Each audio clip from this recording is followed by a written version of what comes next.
Assalamualaikum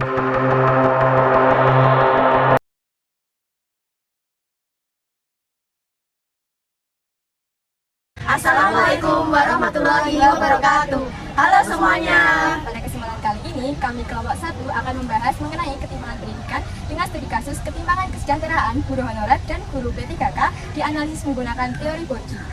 Berikut merupakan anggota kelompok 1.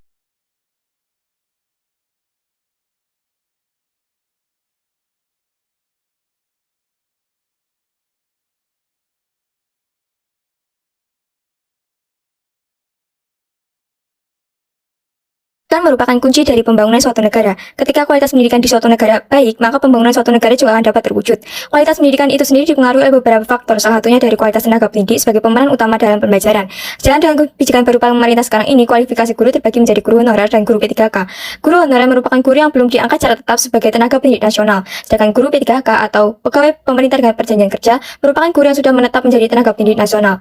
Kualifikasi guru P3K diperoleh melalui seleksi, sehingga guru honorer yang ingin mengubah statusnya menjadi guru P3K diharuskan untuk melakukan seleksi. Namun untuk berhasil dalam seleksi P3K tidaklah mudah bagi guru honorer. Selain itu, bertahan menjadi guru honorer pun juga tidak mudah. Hal tersebut dikarenakan adanya perbedaan kesejahteraan dan pemenuhan akses oleh guru honorer dan guru P3K. Perbedaan yang kontradiktif tersebut menimbulkan ketimpangan kesejahteraan yang dirasakan oleh guru honorer yang nantinya dapat bermuara pada ketimpangan pendidikan. Ketimpangan pendidikan itu sendiri diartikan sebagai kondisi ketidakmerataan lulusan pendidikan dari penduduk di suatu daerah. Ukuran ketimpangan pendidikan adalah indeks Gini pendidikan yang mengukur rasio rata-rata capaian dari penduduk. Semakin baik kualitas guru yang tersebar di berbagai daerah Indonesia, maka juga akan berdampak pada capaian lulusan di tiap daerah memungkinkan untuk dapat merata. Berlaku sebaliknya. Nah, oleh karena itu, perlu diketahui permasalahan-permasalahan ketimpangan kesejahteraan antara guru honorer dan guru P3K yang akan disampaikan oleh rekan saya selanjutnya. Oke, di sini aku akan menjelaskan mengenai studi kasus yang kita ambil. Guru merupakan sebuah aspek yang paling penting dalam proses pendidikan yang ada di Indonesia. Bisa dilihat bahwasanya kenyataannya di lapangan menunjukkan berbagai permasalahan yang lebih besar dialami oleh guru honorer daripada guru P3K atau guru PNS.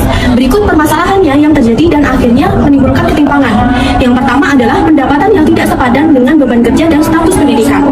Salah satu masalah di dunia pendidikan adalah ketidakadilan dalam dunia kerja bagi guru honorer. Hal tersebut diindikasikan dengan kehidupan guru honorer yang jauh dari kata sejahtera.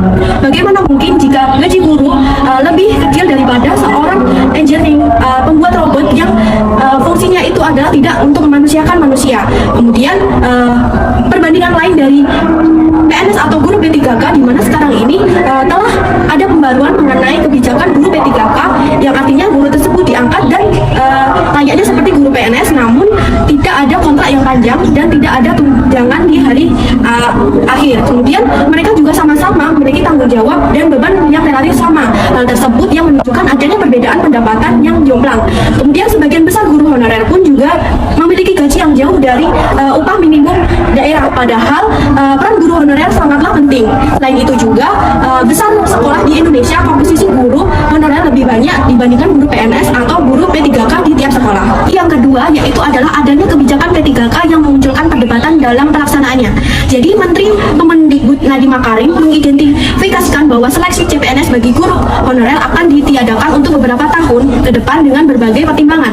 Meskipun demikian, P3K ini merupakan separuh jawaban dari harapan guru honorer untuk kehidupan yang lebih sejahtera dan mendapat gaji yang cukup besar. Akan tetapi, dalam praktiknya seleksi P3K ini menjadi perdebatan baru dalam pelaksanaannya, di mana guru honorer ini yang usianya lebih dari 40 tahun, mereka diharuskan berkompetisi dengan guru honorer yang lebih muda. Guru honorer yang usianya lebih lanjut, mereka mengeluhkan hal tersebut karena mereka merasa tidak mampu jika harus bersaing dengan guru yang lebih muda. Serentetan masalah tersebut mengidentifikasikan bahwa perlakuan pemerintah terhadap guru honorer jauh dari nilai ketidakadilan dan hak asasi manusia. Masalah ketiga, yaitu kurangnya kemampuan guru di dalam bidang teknologi. Menguasai dan memanfaatkan teknologi dalam pembelajaran adalah tuntutan kompetensi seorang guru. Itu terdapat pada Undang-Undang Kementerian Pendidikan Nomor 16 Tahun 2007 tentang kualifikasi dan kompetensi guru, bahwa guru harus memiliki kompetensi profesional, pedagogi, kepribadian, dan sosial. Nah, dikatakan di dalam prinsip pembelajaran kurikulum 2013 bahwa pemanfaatan teknologi untuk meningkatkan efektivitas dan efisiensi di dalam kegiatan pembelajaran. Nah, masalah yang keempat adalah kepemilikan prasarana penunjang. P3K merupakan pegawai ASN yang diangkat sebagai pegawai dengan perjanjian kerja oleh pejabat pembina kepegawaian sesuai dengan kebutuhan instansi tersebut. Nah, di dalam mengikuti P3K, guru yang tidak memiliki laptop sangat amat terbebani, dan juga guru yang tidak memiliki uang yang lebih akan lebih sulit lolos, karena jika seorang guru tersebut memiliki uang yang lebih, guru tersebut dapat mengikuti kursus sehingga akan lebih mudah dan akan membantu di dalam mengikuti seleksi P3K. Saya Riati Asri, SPD, SD saya di 01 Karangrejo. Ya, untuk guru P3K, terutama yang lulusan yang sudah lama, biasanya pengalamannya dan pengetahuannya itu masih kurang. Berbeda dengan guru baru atau guru P3K yang baru ini sudah bagus, sudah pandai, sudah banyak pengetahuan dan pengalamannya. Jadi katakanlah sudah mumpuni mengajar pada anak-anak gitu, Mbak. Ya biasanya sudah sama, sudah difasilitasi keadaan bagus. Ya pokoknya sudah disamakan gitu saja. Ya, belajar dengan dia belajar tekun, kemudian mengikuti webinar atau seminar-seminar gitu. Biasanya formasinya itu kurang, jadi pendaptatannya banyak sehingga formasinya kurang dan penempatannya juga kurang.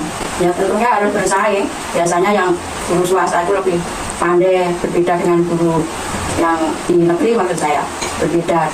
Jadi yang di swasta itu biasanya pandai, berbeda dengan yang di SD negeri gitu. Ya biasanya sudah banyak yang mempunyai sertifikat pendidik, tapi kalau yang di negeri itu belum banyak, yang malah kadang tidak ada yang mempunyai sertifikat pendidik. Ya sangat mensejahterakan, jadi sudah memiliki gaji yang biasanya mendekati sama yang sudah PNS itu. Selanjutnya akan dijelaskan mengenai analisis ketimpangan antara guru honorer dengan guru P3K menggunakan teori modal milik Peru Bourdieu. Menurut Bourdieu, pendidikan adalah sebuah ranah di mana terdapat para agen yang di dalamnya memperjuangkan modal atau mandat kepercayaan. Nah, modal menurut Bourdieu adalah sekumpulan sumber kekuatan dan kekuasaan yang benar-benar dapat digunakan. Peru Bourdieu membagi modal menjadi 4 jenis, yaitu modal sosial, ekonomi, budaya, dan simbolik. Analisisnya antara lain seperti berikut. Yang pertama yaitu modal ekonomi, yakni segala hal yang mencakup alat-alat produksi seperti mesin, tanah, buruk, materi seperti pendapatan dan benda-benda, dan uang. Pada aspek kepemilikan alat-alat produksi, lembaga pendidikan menanggung alat-alat pembelajaran guru honorer dan P3K. Tetapi guru honorer tetap menggunakan alat pribadi guna menunjang tugas strukturalnya. Yang kedua yaitu aspek materi. Guru P3K mendapatkan gaji sesuai peraturan perundang-undangan dan berbagai tunjangan pendidikan, sedangkan guru honorer mendapatkan gaji dari Pemda, bahkan tak jarang ada yang di bawah UMR.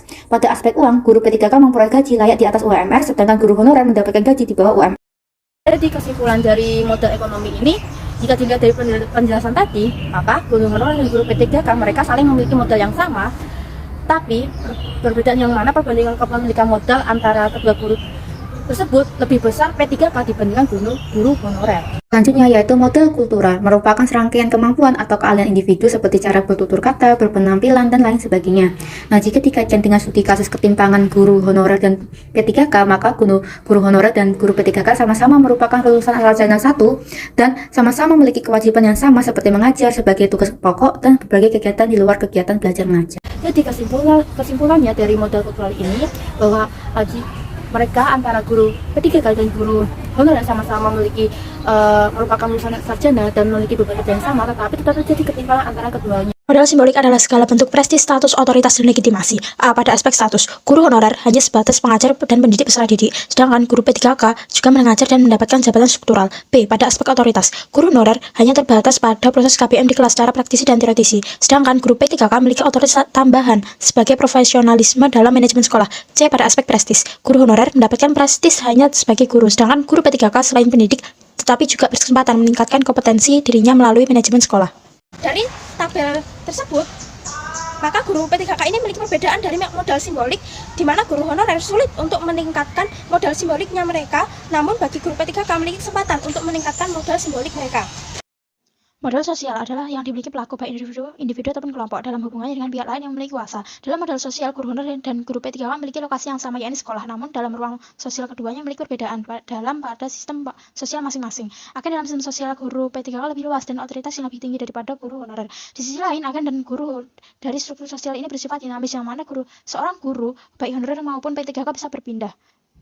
Nah, sejalan dengan pernyataan tersebut, Bourdieu juga mengemukakan konsep kelas yang terbagi menjadi 3, yakni kelas yang pertama yang paling atas yaitu kelas dominan, kedua yaitu kelas bourgeois kecil, dan ketiga yaitu kelas populer.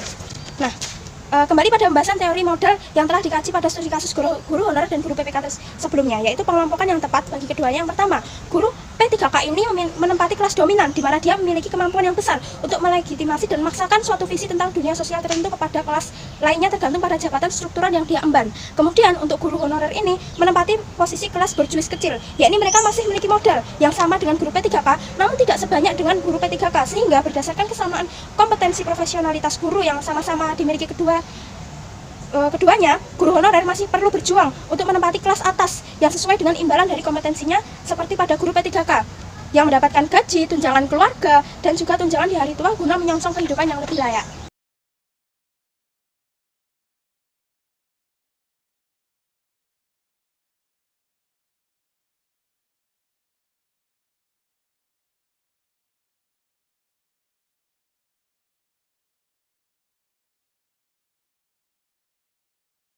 Nah, sekian video pembahasan mengenai ketimpangan pendidikan dengan studi kasus ketimpangan kesejahteraan antara guru honorer dan guru P3K di Indonesia. Kurang lebihnya mohon maaf, terima kasih dan semoga bermanfaat.